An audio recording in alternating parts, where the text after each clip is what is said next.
Vamos a presentar en este vídeo el segundo punto del tema 1, el marco general del proceso terapéutico.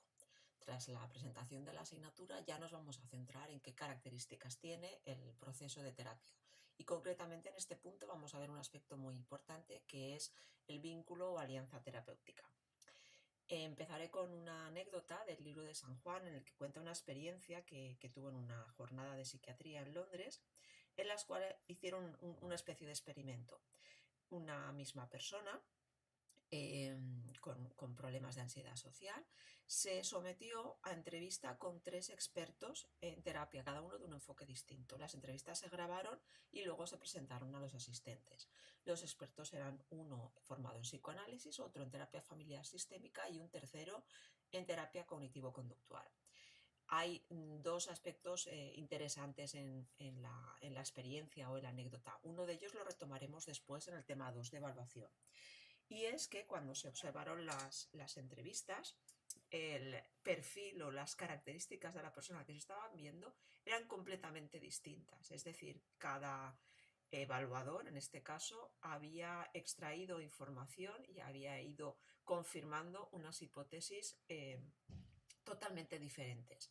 Para el psicoanalista se trataba de un problema de homosexualidad reprimida, que era el que había que trabajar. Para el terapeuta sistémico había unos conflictos en los roles familiares y unas discrepancias y había que centrarse en esto. Y el terapeuta cognitivo-conductual se centró en los síntomas de la ansiedad, en los pensamientos irracionales que tenía la persona que estaban vinculados con ellos. Esto, como digo, lo retomaremos de nuevo en el tema de evaluación porque va a ser muy importante centrarnos en el juicio clínico y en los procesos del psicólogo cuando evalúa la información y la interpreta. Pero lo que tiene que ver con este tema es que se le pidió a la persona que era el paciente, que le planteaba el problema, después de las 3 entrevistas diferentes, los 3 procesos de evaluación, que eligiera con quién quería seguir la terapia. Y sorprendentemente para los asistentes eligió al psicoanalista. Bien, con independencia de qué características del terapeuta o del paciente hacen que se produzca esta elección, lo que aquí vamos a ver es qué tienen en común distintos enfoques de terapia y distintos terapeutas que contribuyan al éxito del tratamiento, porque estos los tendremos que potenciar y los tendremos que estudiar. Y a eso es lo que vamos a ver en la diapositiva siguiente.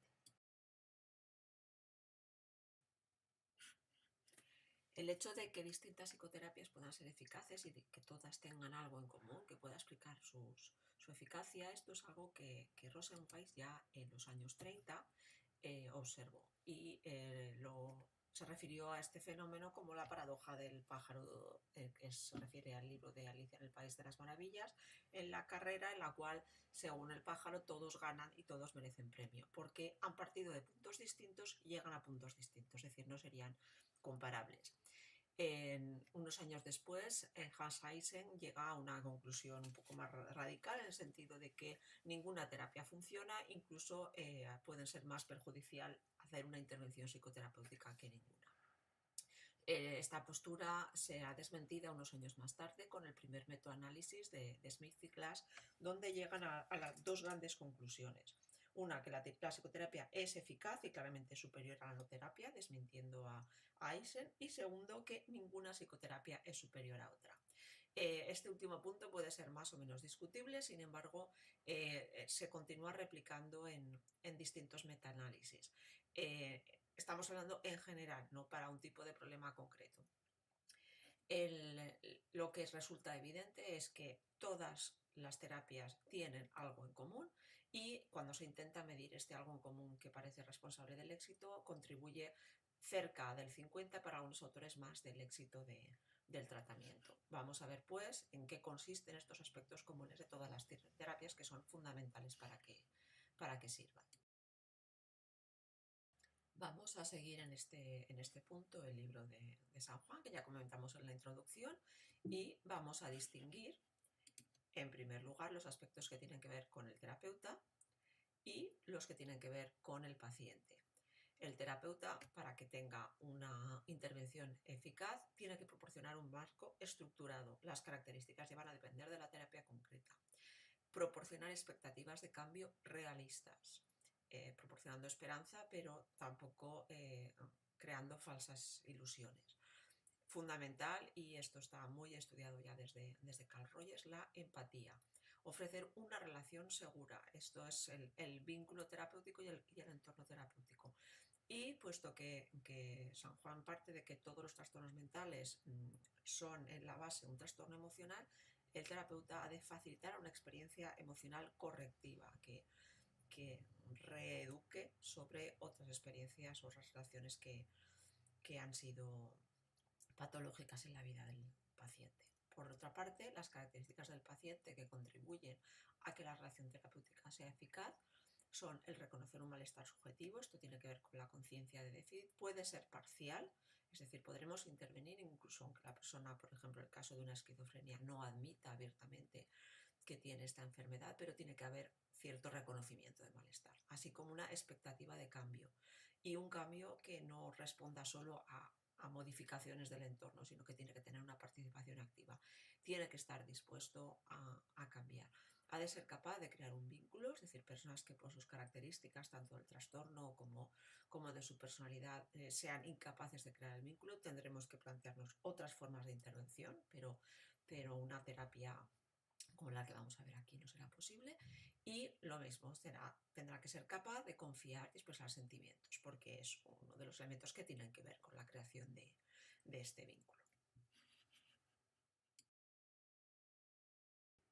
Algo muy interesante va a ser observar qué pasa cuando hay fallos o cuando hay problemas, que es lo que vamos a ver a continuación. Otro aspecto interesante que se ha estudiado en común con todos los tipos de terapia es un fenómeno que ocurre tras la primera sesión. Se ha calculado que después de la primera entrevista hay un 50% de personas que abandonan, que ya no continúan el tratamiento. ¿A qué se debe o qué puede explicar este abandono? Pues también aquí tenemos factores del terapeuta y factores del paciente. Entre los factores del terapeuta es no ser capaz de mostrar interés por el paciente o por el proceso terapéutico y algunas variables inespecíficas como sexo, edad. Por otra parte, el paciente tiene la sensación de que ya ha mejorado con esta primera y no necesita continuar. Es decir, le faltaría el reconocimiento de malestar subjetivo que hemos visto antes o la expectativa de cambio porque para él ya lo habría conseguido. Continuamos explorando distintos factores de los terapeutas que contribuyen a una terapia eficaz. Y aquí nos encontramos con características de personalidad, esto también se ha comentado en clase, las que tienen que ver con la facilidad de la comunicación, capacidad de escucha y capacidad de ser comprendido, proporcionar refuerzos de forma adecuada y en general ayudar al paciente a conocerse mejor a sí mismo y a comprender lo que le ocurre.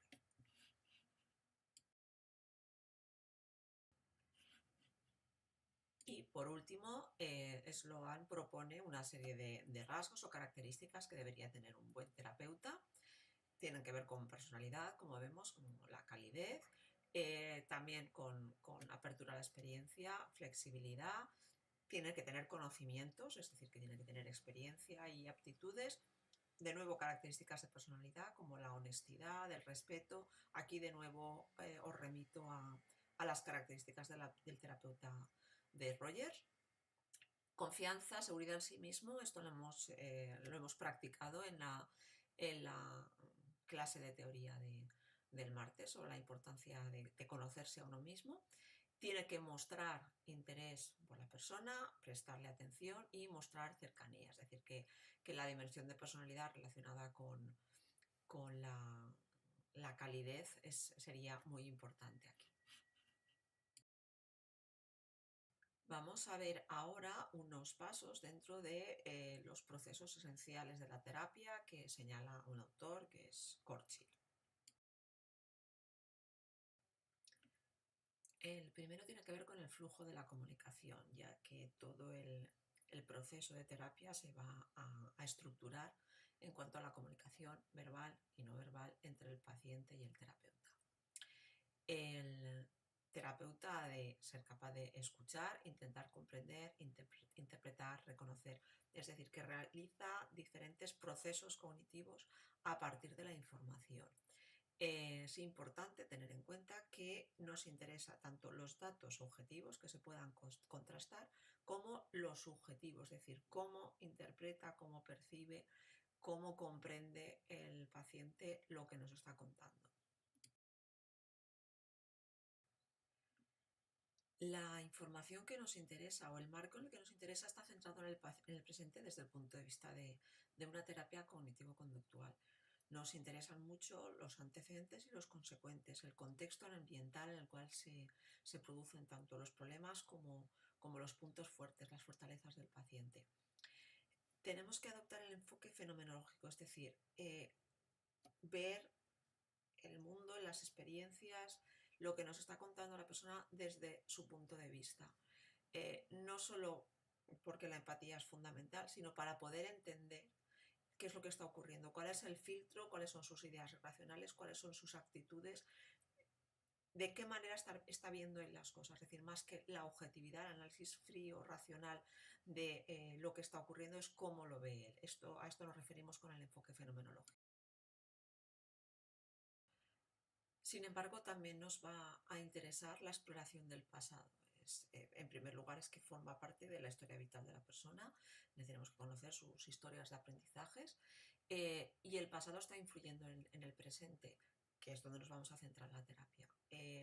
Los recuerdos, las interpretaciones, cómo se revive o cómo se reelabora el pasado es lo más importante, más que, como os decía antes, los datos objetivos.